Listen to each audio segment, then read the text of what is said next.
was there. And now I am here, and I don't know why. But today, my mission and my goal is to explore with you the narratives of 3 other survivors, including my bachang, to explore and to really go into what makes a survivor and why those narratives are so important for us today. Thank you all so much for joining me. We are living in the aftershock of Hiroshima. People are still the scars of history. This is said by Edward Bond, an English playwright. Now, World War II is remembered as the good war in our narratives. In our minds and in our history classes, the war begins with Japan's attack in Pearl Harbor in December 1941, and it ends victoriously with the Emperor's surrender in August 1945. However, reconstructing and remembering the dropping of the 2 atomic bombs at these 2 ground zeros of Hiroshima and Nagasaki are completely different narratives. The insubstantial mushroom clouds disappear, and in their place are women, children, fathers, grandparents, grandfathers with names.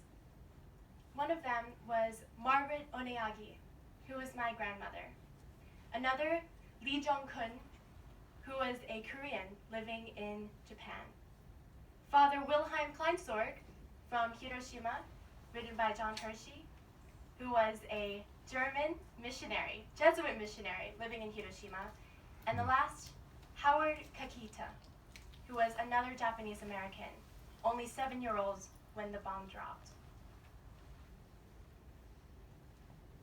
These are the bombs. These are hibakusha. In Japanese, in typical Japanese fashion, they don't call them survivors or sufferers of the atomic bomb. Rather, they are people affected by the bomb, or a person affected to the exposition to a bomb. Very verbose, very wordy, and not alluding to all the suffering, all the damage, and the physical toll that the bomb took on the people, much less the psychological toll that it took. Miyako Hara was only a youngster when the bomb dropped. And later, a decade later after she told an interviewer, the Miyako to today is completely different from the Miyako of the past. This fracturing of identity is prevalent through many of the hibakusha, the survivors. They were not allowed to publicly engage with the nature and the meaning of the new atomic age. The US occupational forces censored virtually all discussion of the bombs starting in September 1949, once the occupation forces arrived. This was, as in many of the censorship rhetoric by governments, they said it was in the name of preventing public unrest.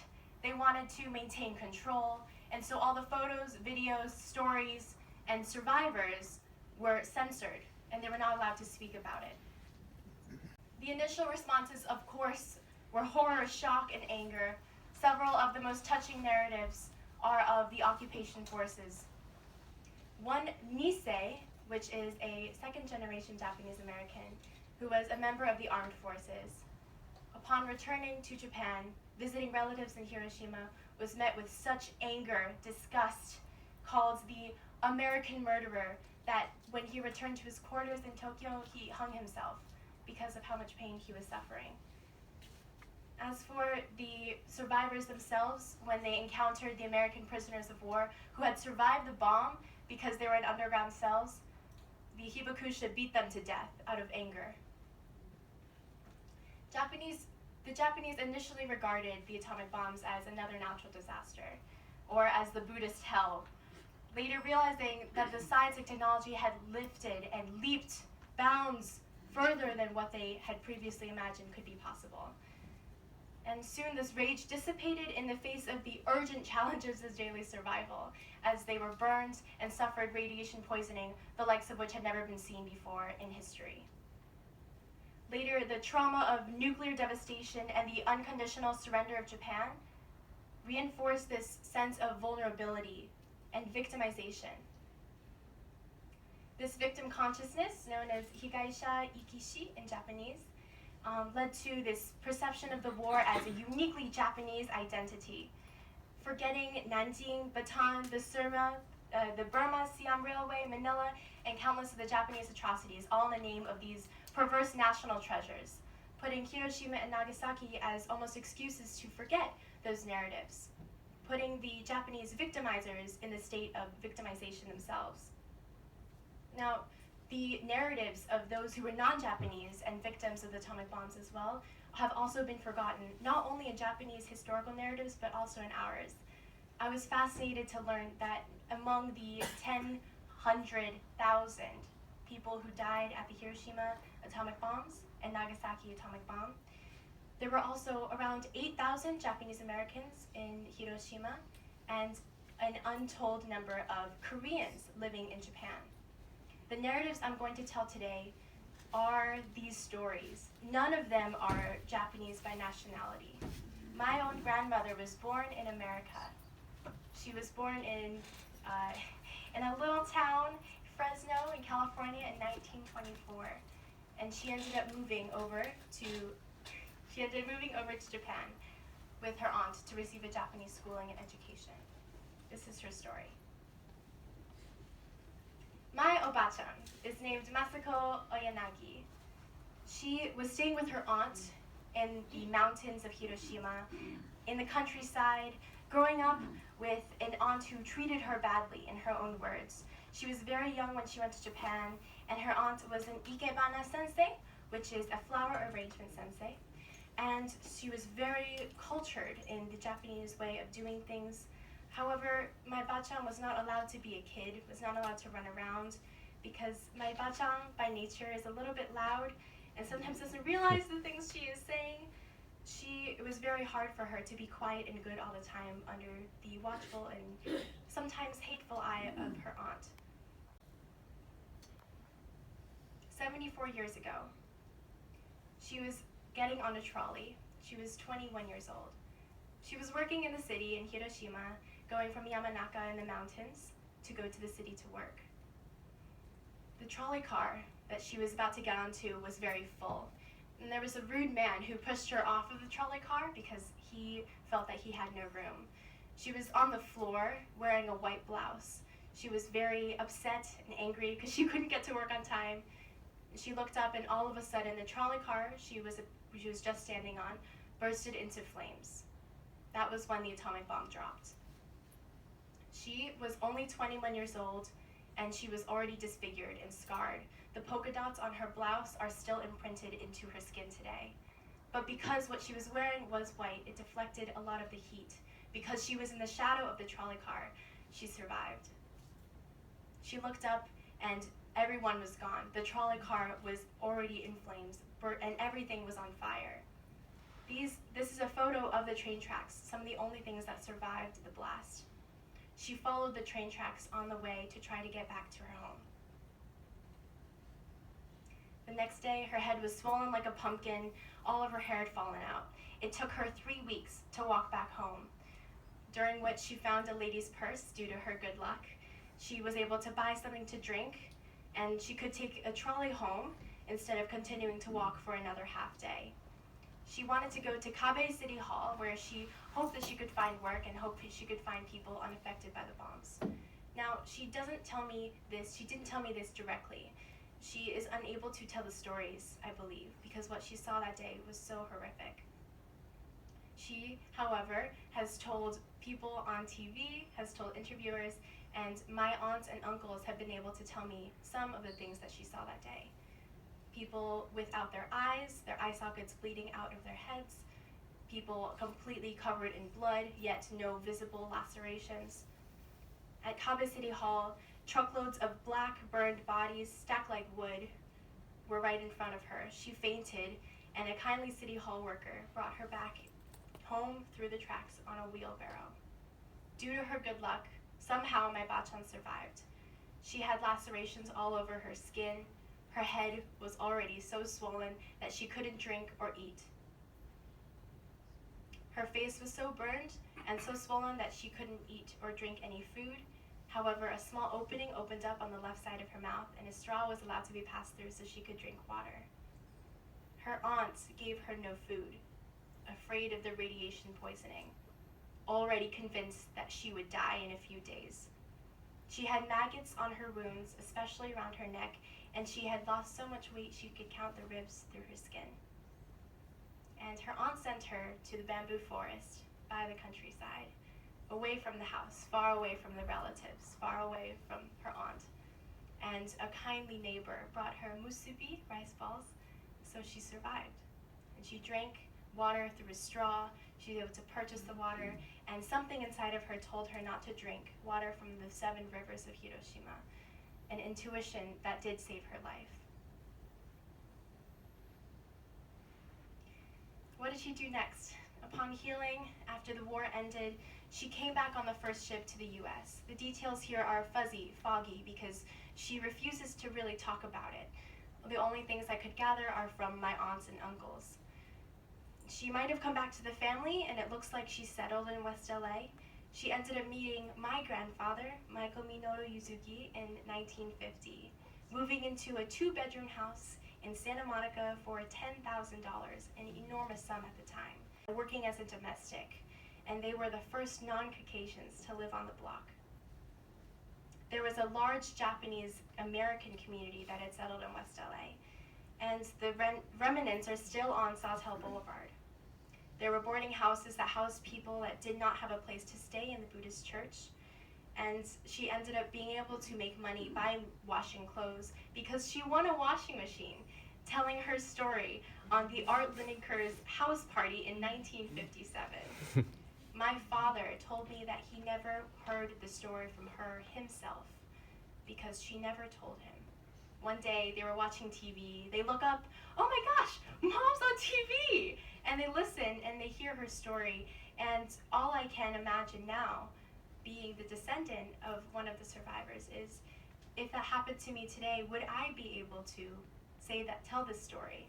Would I be able to go on TV to tell the world, to tell the Americans, my home country, who had bombed my hometown, to tell them the story of how I got these scars and how I suffered? And my answer is maybe not. Maybe the psychological suffering would have been too great. But my grandmother has this kind of perseverance. In Japanese, we call it gamon. And she has this perseverance and this resilience and dedication to her children. And that's why she was able to step out of the psychological horror of retelling the stories of Hiroshima and earned that washing machine. Michael passed away in 1971 from cancer, and she married a man that I call Tomoki-san, or Tomoki-ji-chan.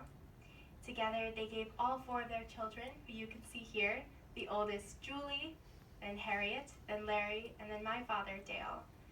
Better childhoods than what they had. All 4 have college educations, 3 with master's degrees.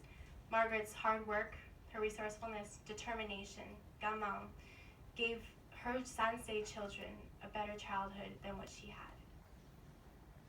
Bachan is now 95 years old. When everything is wrong, Yeah. you cannot do nothing. It was so hard for me to have education. I thought I didn't graduate high school, because I went to Japan, and so that's why I raised in Japan. You don't know, I have hardest time. When I was young, I did so many bad things, but now everything is over, and I'm so glad that everything is doing so well. Now everything is well. Wow. No wonder I'm getting old. You've been saying that, Mom, long time.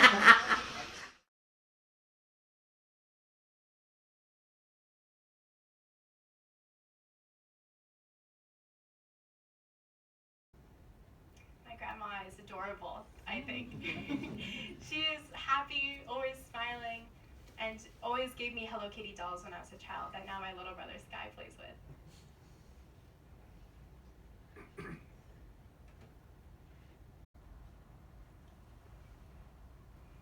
Now, we're going to shift over to Lee Jong-kun, who is another Hiroshima Hibakusha.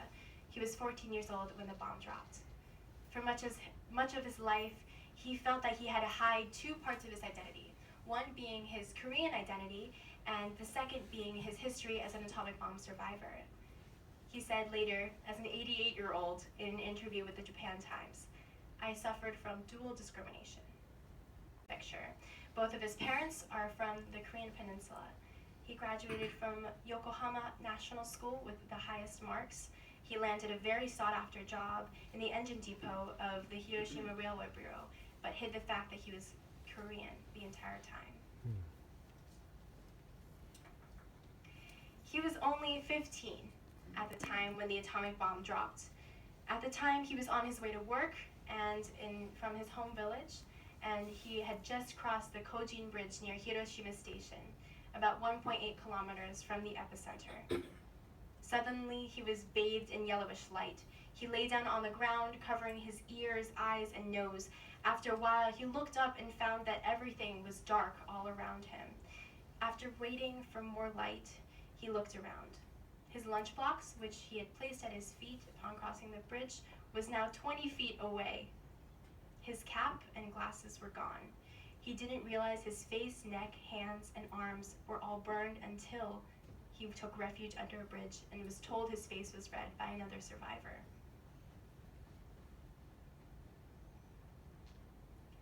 Hugh still went to work. His coworkers put black oil on him from the engine depot, and they thought that they would save him. He remembers crying from the pain. For 4 months, until his burns began to heal, he feared that he would die. His mother every night would cry by his bed, begging that someone, some force would take him out of this world and take him out of his suffering. Each day he tugged on his hair to see if it would fall out, and he had maggots on the wounds, just like my grandmother, all around his neck. When he finally returned to work, a coworker told him that he might catch the atomic bomb disease. He then quit his job at the engine depot, afraid and angry, and suffering all of this, and suffering also his identity as a hidden Korean Japanese. He quit his job at the engine depot in 1946. He then made ends meet by selling recycled goods. He had 3 daughters, he got married, and in the process, he gradually set aside his memories of the atomic bombing. Later, much later in his life, in 2012, he was asked by the Japanese government to go on a peaceboat voyage throughout different various regions of the world that had suffered greatly because of World War II. And he said yes, because he decided that he wanted others to be aware of the fact that, like I said earlier, it was not just Japanese nationals who suffered from the atomic bomb. This is him, 88 years old, at the same bridge that he had just crossed when he was completely burned by the atomic bomb.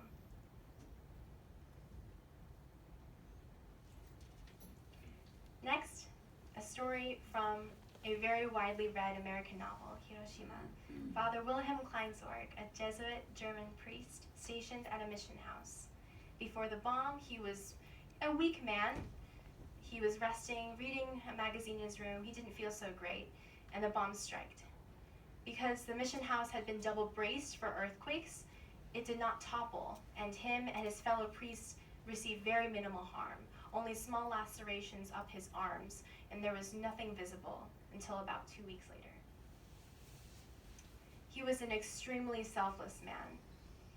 Upon collecting his belongings and his papier-mâché suitcase, he went to the place where a lot of the survivors were collecting, and he gave them water, gave them food, and he himself didn't feel that he was suffering very much. However, 2 weeks later, radiation sickness took him.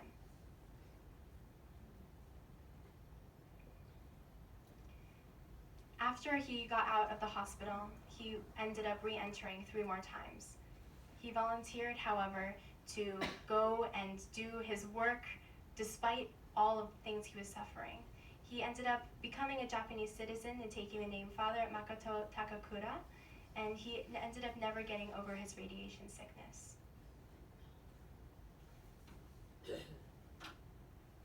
By spring 1956, he had completed 400 baptisms and 40 marriages.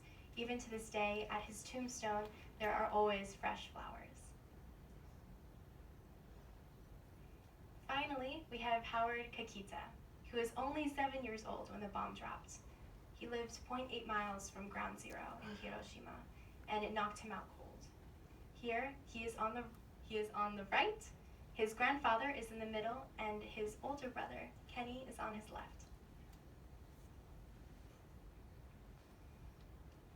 Miraculously, both of the boys and their grandparents survived the explosion relatively unharmed.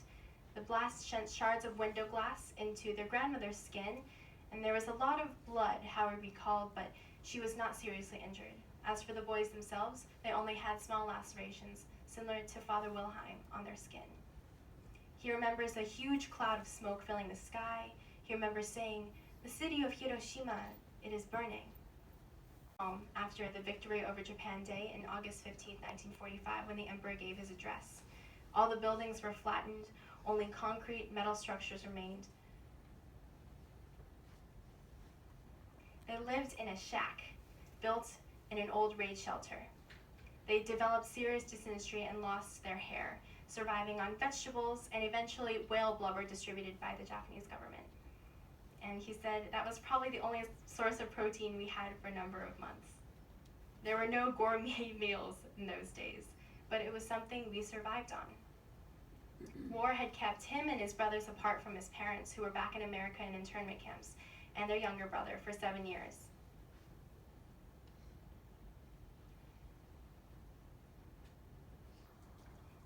He said that the worst he suffered was the psychological suffering.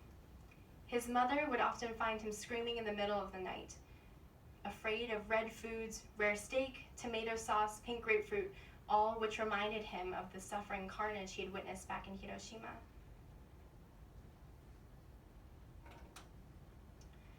Upon returning to America, Howard was able to learn English, though it was hard assimilating into the almost all-white community in Southern California, similar to my grandmother. He wants people to realize the horror of atomic war.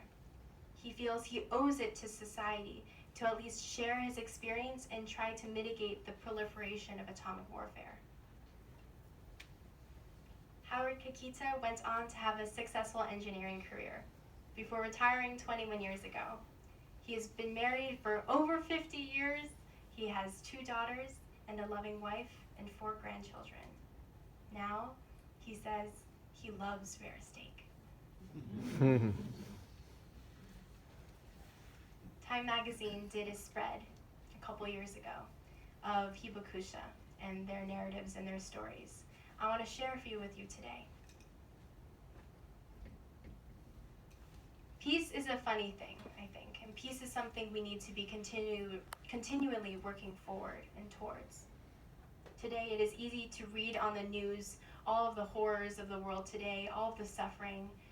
In China, in Xinjiang province, the Uyghur Muslims and the atrocities that they're facing, all of the civil and human rights violations throughout the world make me feel like I should be doing something always, all the time.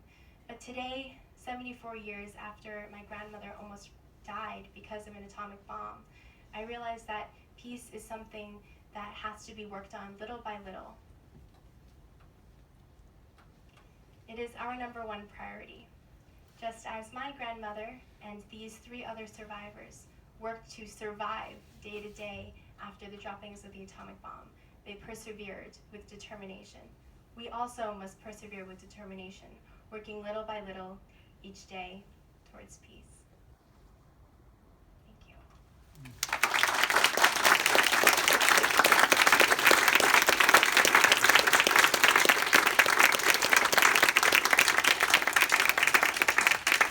Thank you very, very much, Mei.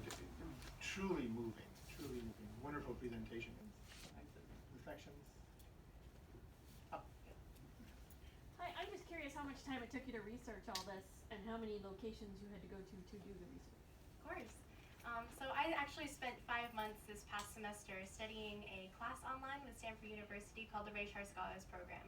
And through this program, we went through Japanese history, starting from Tokugawa era to the present. And through that course, that's where I started my research.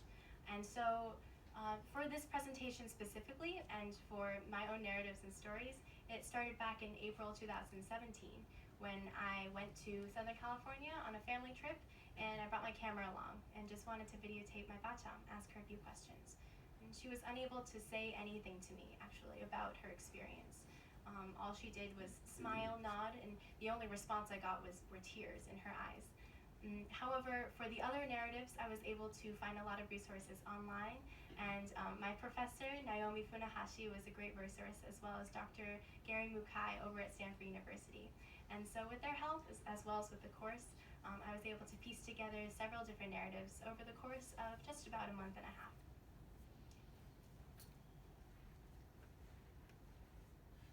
Mei, would you like to share with us what you're going now that you finished the project? Anything that's going to happen in the next year or so? What your future plans are? Sure. So I just finished high school at Wooten High School, and I will be spending the next 9 months in Beijing, China, at Beijing Dashi Zhongxue, Beijing number 80 High School, studying Chinese at the U.S. State Department. Before that, I'll be spending about 3 days at Stanford University. I'll be giving a talk about Gutai art, something I learned from Glenstone Museum, sharing my story and a thesis that I wrote about how to construct Japanese society through Gutai art. That will be actually this Thursday. I'll be on a plane with my mom, and then we'll be heading over to Denver, Colorado, and we'll be hiking for a couple weeks. I fly out for Beijing on the 26th. Anybody else? Question? This may be an obvious question, but why do you think your grandmother could talk to strangers but not to family so openly, like to be on the Art Linkletter show? I think she really needed to get that washing machine.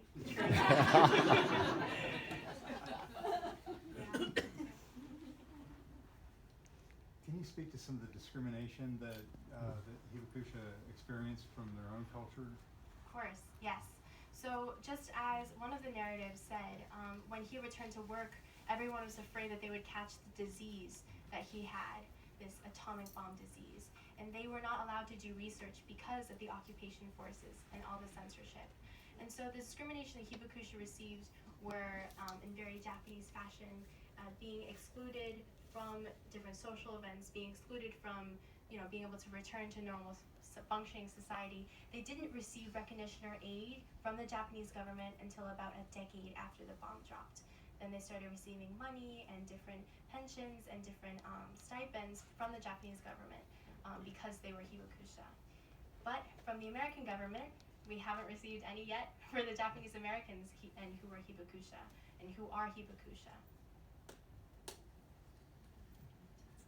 Did your grandmother have any lingering physical effects? Did she have cancer? She survived a long time. Yes, I think that's one of the most amazing things, is she was one of the closest people to the bomb.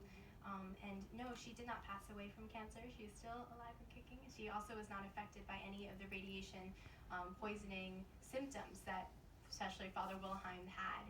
I think that today she is, she's quite old, so her health is failing because of her old age. But as you saw in the video, she still has black hair. She's still able to move around. She's still able to communicate. And I don't think that she suffers a lot of pain, or if she does, she doesn't articulate it, or never has. You touched upon a little bit about the non-Japanese nationals who were survivors as well. Can you elaborate upon them, how they were treated in terms of any negativity towards them in comparison to those who were Japanese nationals? I think that within Japan, in Japanese history and society, gaijin, Westerners, foreigners, or anybody who is not Japanese, born and bred Japanese, will and always will be perceived as an outsider. And this is especially prevalent in the Koreans who lived in Japan. Korean people living in Japan today face a lot of discrimination, and there is still an air and a prevalence of kind of a them and an us within Japanese society today. Could you elaborate on the relationship between Korea and Japan during World War II? Yes. So during World War II, Japan was an imperialist nation. Starting in about the late 1800s, they were going into northern China and Manchuria and Taiwan and Korea.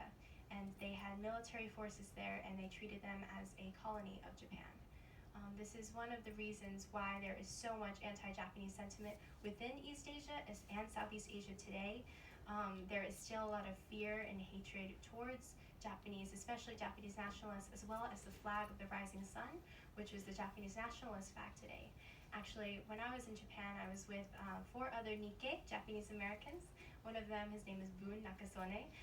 He is a Happa, half white, half Japanese from Utah. And he had the flag of the rising sun on his laptop because he thought it was really cool and he loves Japanese culture and he's very proud of where his family comes from. They were a military family on the Japanese side. And my other friend, Grace Matayoshi, she does a lot of activism work in the Japanese American community in Sacramento. She looked at the flag and they had a very long conversation about why he had it and why he shouldn't have it, especially in Japan or in Asia or in Southeast Asia where he was about to spend a week-long vacation in Burma. And he ended up taking the sticker off after that conversation. But the imperialist history of Japan and the ways that those narratives are very often looked over, especially Nanjing in Japanese textbooks, is still an issue that exists, I think, in every country today. How we rewrite history and we see history through the lens of our own eyes, and of course there is shame in those historical narratives, but we have to be careful to remember the histories. And I think that through the stories of people who were not Japanese nationalists and who survived the horrors of war within Japan and outside of Japan, we can start to recreate those stories. My own mother is from Nanjing, and it still pains her to be able to, she's not able to read the stories of the rape of Nanking. She said she just was able to get through maybe a page and a half, how to put the book down. And we have copies of Japanese textbooks, history textbooks in our home, and she says every time she comes across a history textbook, she looks for Nanjing, and the longest explanation she was able to find in any textbook was about a line and a half.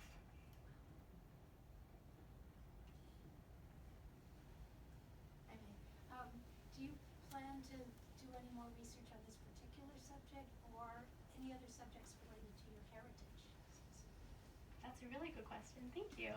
I think that this is actually just the beginning of me exploring my heritage and my identity as a Japanese Chinese American. There's a lot of really heavy history that I've only started to begin to dive into. I think when I was a child, my mom tried to shelter me from some of that history, not just the family history, but the history of those two countries. Again, her being from Nanjing, it was really hard for me to go back and visit and go to that museum and to be able to look at the signs. I had to step outside. I was on my phone. I was 12 years old. I tried to just avoid looking at the carnage because it's such a juxtaposition to be living in America, carrying my Japanese American and Chinese American identity almost as a badge of honor. Than to be in China looking at a museum where Japan did so many atrocious things to the people of Nanjing, or to go to Japan and to see all the ways that they have been harmed by America during World War II. And so I've just begun to dive into those histories, but I hope to spend the rest of my life studying and coming to my own conclusions about them. Could you talk about the emotional response to the occupying army and people who survived the bombing? Yes. The occupation forces, of course, initially were not received well. However, in my opinion, occupation was a huge success. In fact, General MacArthur, when he left Japan, he left with a crowd of about 200,000 Japanese cheering and waving him on goodbye. And I think that came about because of the ways that the occupation forces so heavily and carefully censored all of the anti-American sentiments. And there's also a Japanese saying, "Shigatakanai," it's like it can't be helped, a sense of acceptance and perseverance that I think allowed them to receive occupation and emerge from occupation as such a burgeoning, wonderful, powerful new country.